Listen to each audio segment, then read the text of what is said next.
Du nouveau dans le monde des hydrocarbures, la société Vivo Énergie présente son nouveau produit dénommé Dynaflex. Le nouveau carburant est conçu pour améliorer l'efficacité du moteur. Le ministre Siendou Fofana devant les députés de Côte d'Ivoire, il leur a présenté le projet Sublime Côte d'Ivoire visant à rehausser le tourisme ivoirien tant au plan national qu'international. Le CAFOP de San Pedro célèbre l'excellence dans la ville balnéaire. La 6e promotion des élèves maîtres du centre d'animation et de formation pédagogique à l'honneur.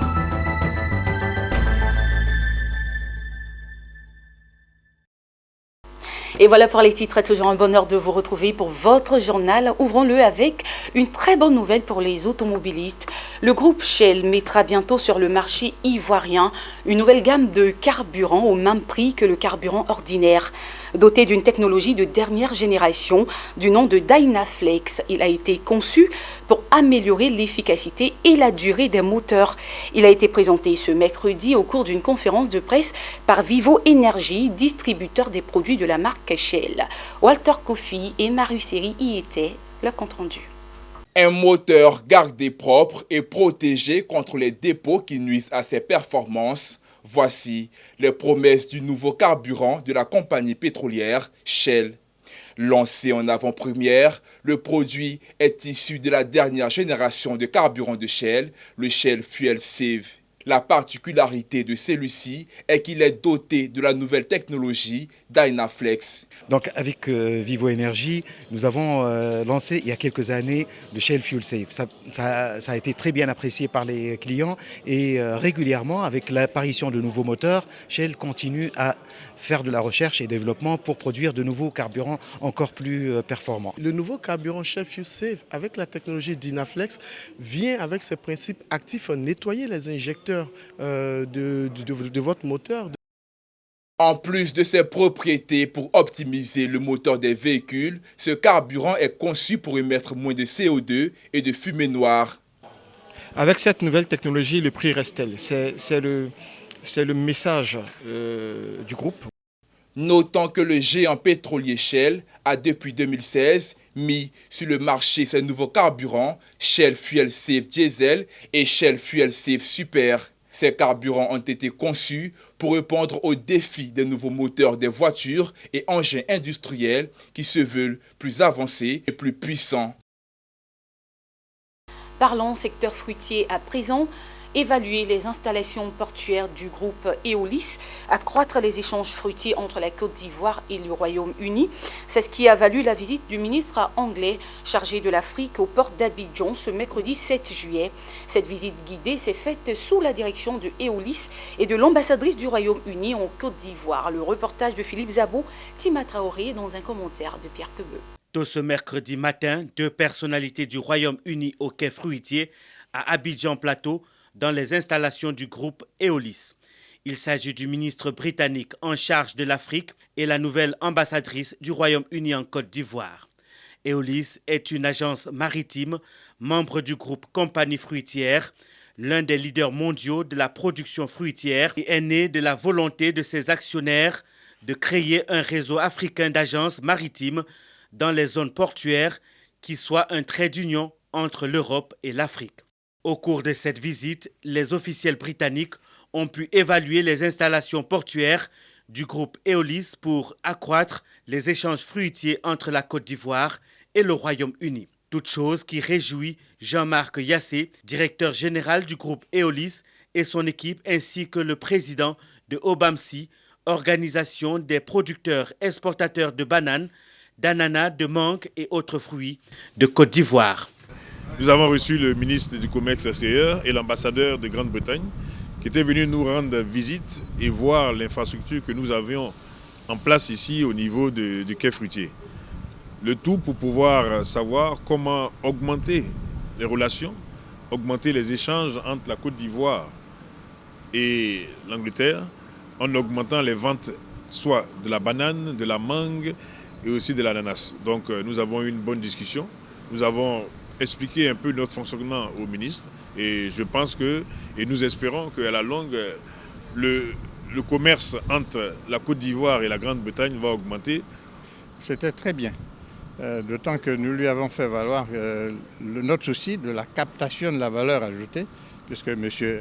Delzeki vous a dit que des Anglais sont installés à Korogo, pour transformer la mangue qui n'est pas exportée. Donc vous voyez, nos efforts portent justement sur le souci que nous avons dans ce pays de capter le plus possible la valeur ajoutée.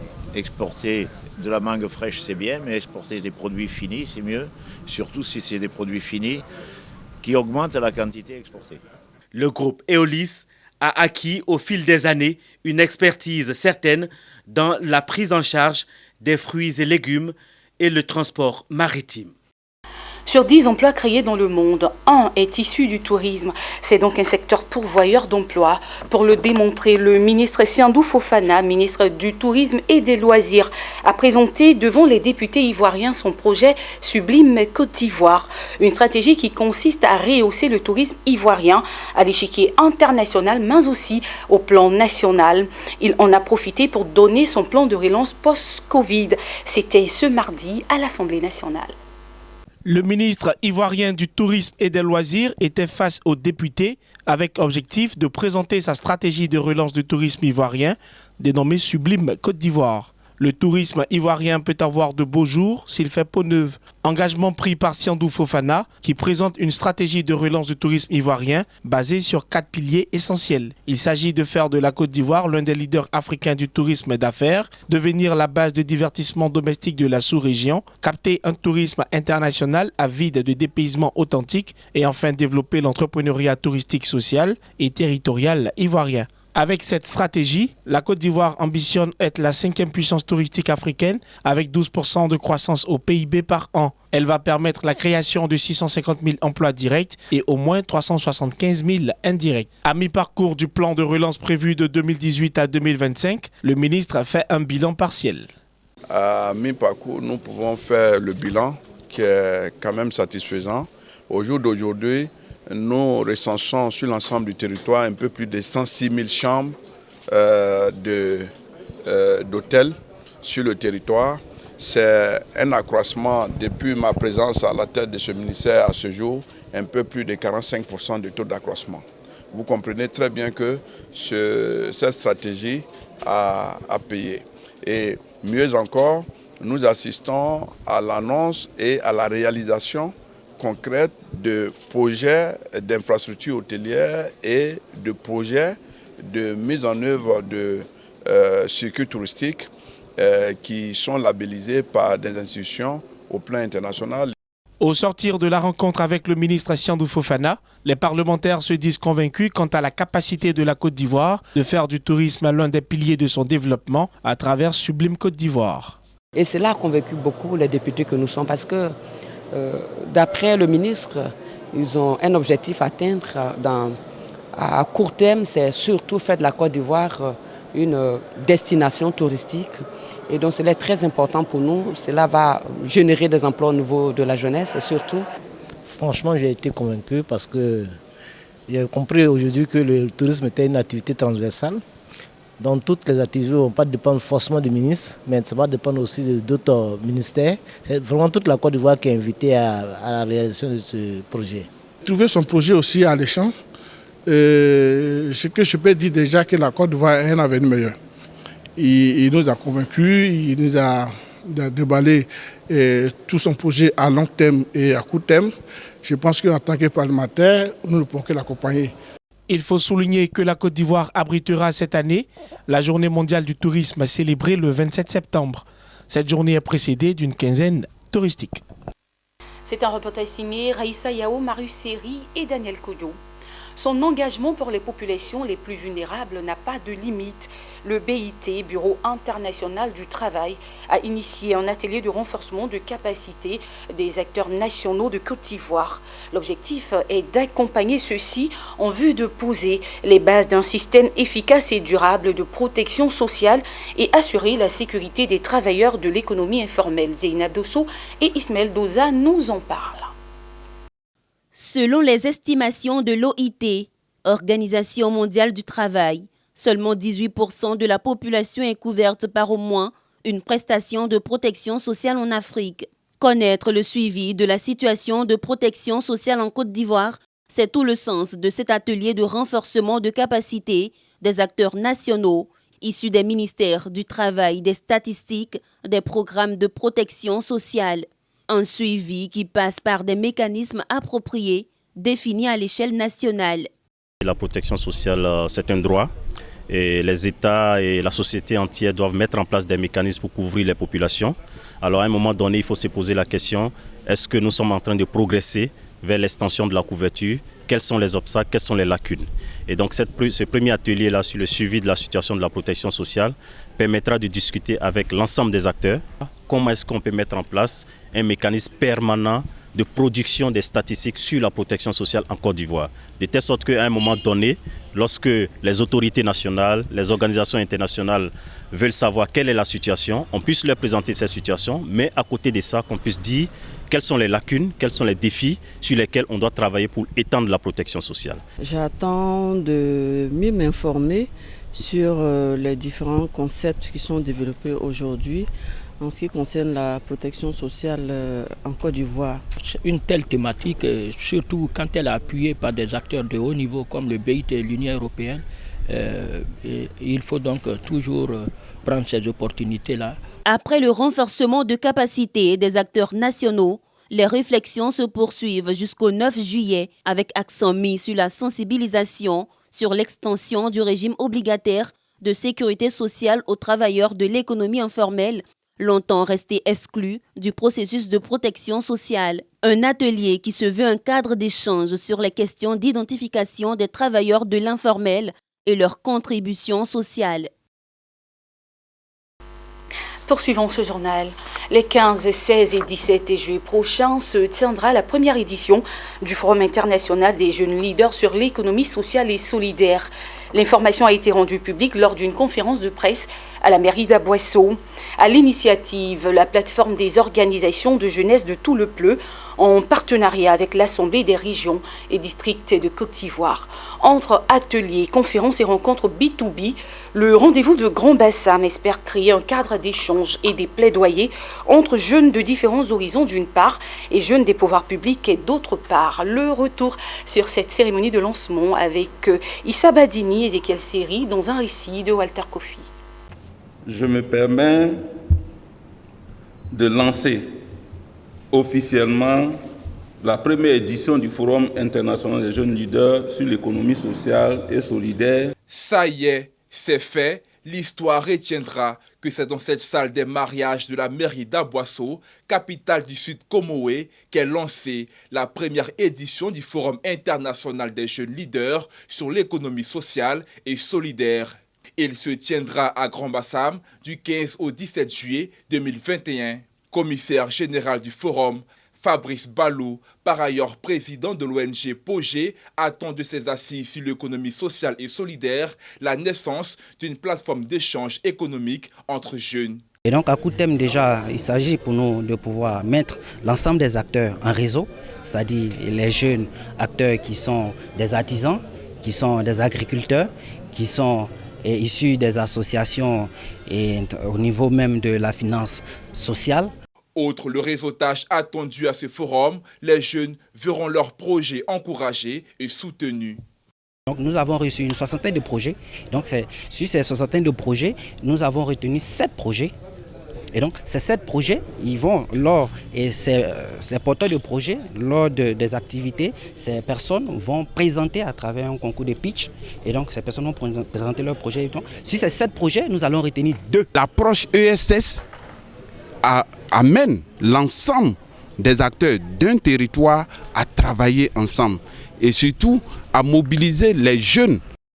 La trentaine révolue, Donji Magui, BTS en poche, s'est reconverti en maroquinier bottier après plusieurs tentatives sans succès à l'obtention d'un emploi. Aujourd'hui, il est président du réseau des artisans d'Aboisseau. Lui et ses amis attendent énormément de ce premier forum sur l'économie sociale et solidaire. On pense que ce forum peut aider beaucoup les jeunes artisans à mieux s'informer, se former et à faire montre de leurs talents sur le plan national. Au total, ce sont 200 jeunes tirés sur le volet qui vont arpenter les rues de la cité historique de Grand Bassam ces 15, 16 et 17 juillet 2021. À ceci, il faut ajouter les invités venus du Mali, du Burkina Faso, du Sénégal ou encore de la Mauritanie.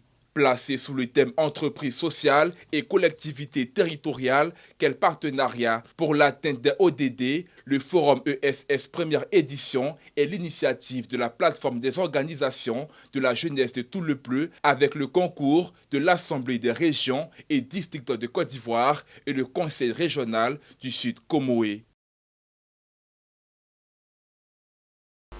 Et c'est l'heure des vacances scolaires. Le groupe scolaire La Rochelle de Koumassi a donc organisé la fin de l'année 2020-2021 à travers des activités extrascolaires présentées par les élèves à l'espace Agora de Koumassi.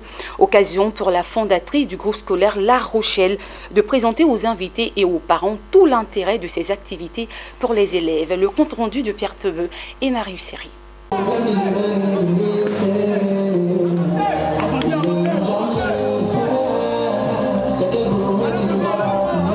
Danse des majorettes, concours de danse, arts plastiques, concours de dessin, chorégraphie en groupe, tir à l'arc, ce sont là quelques activités qui ont meublé cette cérémonie marquant la fin de l'année scolaire du groupe scolaire La Rochelle. Un moment privilégié pour les jeunes du groupe scolaire de présenter leur savoir-faire dans des domaines aussi variés. En dehors de tout ce qui est activité pédagogique au sein de La Rochelle, elle donne également des formations sur des activités extrascolaires.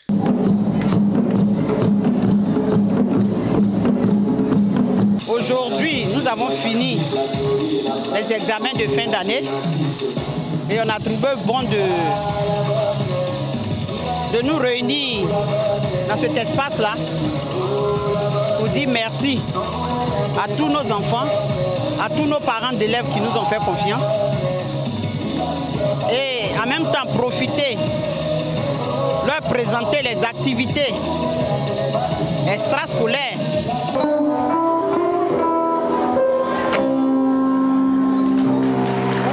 Une journée de restitution qui se justifie après une année scolaire marquée par une crise sanitaire qui a bouleversé tous les programmes. Les parents qui sont venus accompagner leur progéniture saluent les initiatives du groupe scolaire La Rochelle. C'était une très belle innovation, un bon apprentissage parce que les enfants quand on va à l'école, il faut essayer de toucher à tout. Il y a des enfants qui peuvent être des musiciens, des chorégraphes, des dessinateurs et tout ça. On a vécu ça avec les enfants et ça fait vraiment plaisir. Je pense que c'est un moment de réjouissance. C'est les vacances pour les enfants après une longue année scolaire. Moi j'accompagne ce matin mes deux enfants et je pense qu'on a passé un bon moment et je pense que la fête a été dans l'ensemble belle pour tout le monde. Malgré la pandémie de la Covid-19 qui a secoué les activités scolaires, les résultats attendus cette année encore seront au-dessus de la moyenne. Depuis 30 ans, le groupe scolaire La Rochelle forme des élèves de la maternelle jusqu'en 3e. Et on l'annonce en titre depuis 6 ans maintenant, la ville balnéaire de San Pedro accueille un centre d'animation et de formation pédagogique CAFOP. Chaque année, ils sont des centaines d'élèves maîtres à y être formés. Cette année encore, le CAFOP de San Pedro a organisé la cérémonie d'excellence et de baptême de la 6e promotion des élèves maîtres. Les temps forts de cette cérémonie avec Abel Kouaou et Pierre Tebeu. On regarde.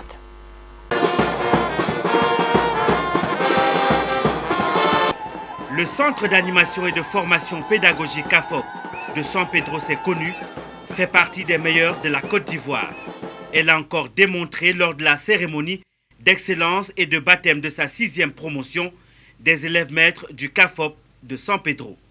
Une cérémonie placée sous le signe de la qualité de l'enseignement et de la compétence des élèves maîtres. Ainsi, la 6e promotion du CAFOP supérieur de San Pedro est baptisée désormais promotion de ce Maïmouna. Occasion pour la promotion sortante de passer le flambeau à la 7e promotion en leur inculquant les valeurs qui caractérisent le CAFOP de San Pedro, à savoir la compétence, la conscience professionnelle, le plaisir à doter ses élèves de qualité et d'une confiance. Nous voici 2 ans après la formation. Depuis 2019, nous sommes déjà prêts pour transmettre le savoir. Ce que nous avons acquis à San Pedro, nous sommes prêts pour relever ce défi partout où le besoin sera en Côte d'Ivoire. Le plus heureux reste le premier responsable du CAFOP de San Pedro, qui ne manque pas de mots pour prodiguer des conseils aux élèves maîtres. Je le dis chaque fois, dans la vie, il faut rester sérieux. Il faut rester concentré sur l'objectif recherché. Nous les formons pour être des enseignants, pour être des instituteurs. Le métier est âpre, le métier est difficile, mais combien exaltant est-il? Ce sont au total 496 élèves maîtres, dont 326 filles et 170 garçons, qui ont reçu le baptême de la part de leur marraine. Alors je leur demanderai de toujours rester droit dans leurs bottes, d'avoir la conscience professionnelle, de travailler comme ils me l'ont démontré ici. La cérémonie d'excellence et de baptême de la 6e promotion des élèves maîtres de San Pedro était placée sous le patronage du ministre député-maire de la commune. Ouvert en 2015, il faut rappeler que le centre d'animation et de formation pédagogique CAFOP de San Pedro est à sa 6e promotion sortante.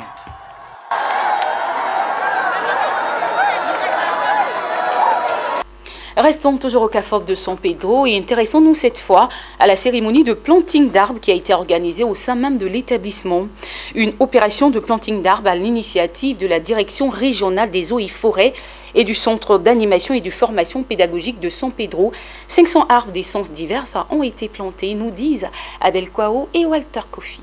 C'est dans la continuité de cet important acte éco-citoyen que je suis heureuse de présider ce jour au nom de Monsieur le préfet de la région de San Pedro, préfet du département de San Pedro, cette opération de planting d'arbres dénommée Un jour 50 millions d'arbres dans ce beau cadre, temple du savoir, pour immortaliser cet acte écologique afin qu'il reste dans la mémoire commune. Le CAFOP de San Pedro et ses élèves maîtres répondent à l'invitation de planting d'arbres de la direction régionale des eaux et forêts. Sur le site du CAFOP, à l'entrée de la ville, préparé pour le planting, 500 arbres d'essences différentes ont été plantés. L'initiative de la direction régionale des eaux et forêts, en partenariat avec le CAFOP, s'inscrit dans le cadre de l'opération nationale dénommée Un jour 50 millions d'arbres.